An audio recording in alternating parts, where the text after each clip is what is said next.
Hey guys, John here at the Strong Life Club, and in today's video I'm going to talk about what makes a successful training program for fat loss and body composition goals, and then what to do when you hit that inevitable plateau. Now the first thing we need to address when setting up any successful training program is that it needs to be at the correct level of the individual's ability, so they're able to go into the gym knowing that they're able to perform the exercises correctly and safely, but also it needs to be challenging at the same time. So that's why it's so important to have a personalized plan that is going to support you and your goals, but also is going to challenge you in the right ways to make sure those adaptations are going to start to occur with your fat loss and body composition goals. So the first one is making sure that you have a personalized plan for you and your goals. Now the next thing we need to consider is exercise selection. So when we're setting up a training program, we need to make sure the individual is able to perform the exercises correctly and safely. So if someone hasn't squatted before, there's no point just trying to expect someone to go and squat and get the most out of that exercise, and most importantly do it safely. So looking at adapting a movement, it might be looking at a machine-based movement first, getting strong at that, and then going to more of a free weight if that's where we want to go. But setting up exercise selection is really, really important. Stop wasting your time in the gym trying to do something that you're just unable to perform correctly at that particular time. Change it and then go back to that movement once you're at a level to perform it correctly and safely, and then you're able to make a hell of a lot better progress, and then you'll stop wasting your time in the gym. Now the next thing for a successful program is progressive overload, and this can be done in a few different ways. So we can add reps to an exercise at a particular weight. We then could add reps and sets. Now basically what you're trying to do is outperform your last performance from that particular exercise. So let's say we are doing a barbell deadlift.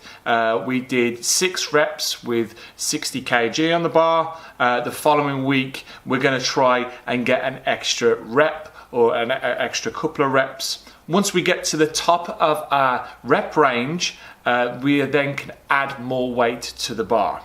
And this is basically going to support your body's adaptation. It's going to support you to work harder each time you're in the gym, so you're going to lose body fat and you're going to improve the shape of your body. So implementing progressive overload into your program is essential for progress.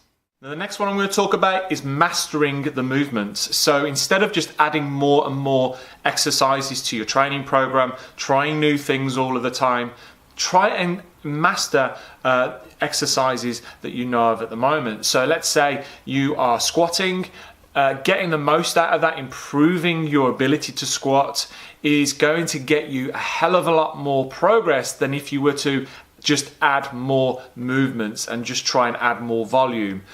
This can be referred to as junk volume. You're just adding more stuff to an already busy day. So look at mastering your exercises, getting the most out of it, and then start implementing that progressive overload, and you'll get a hell of a lot more progress from your time in the gym. What to do when you hit the inevitable plateau, and hitting one of these is a part of the journey. It's also a good sign that you are making progress as well. So you're unable to add any more weight to the bar, you're unable to do any more reps at that particular weight. It's really a good sign that you need to change things up. So if you are doing something like a deadlift, so it's predominantly a lower body movement, then changing it to something like an RDL, dumbbell, barbell RDLs, just changing things up to elicit a different response from the body, and then you can always go back to it at a later stage. So when you do hit that plateau, see it as a positive thing.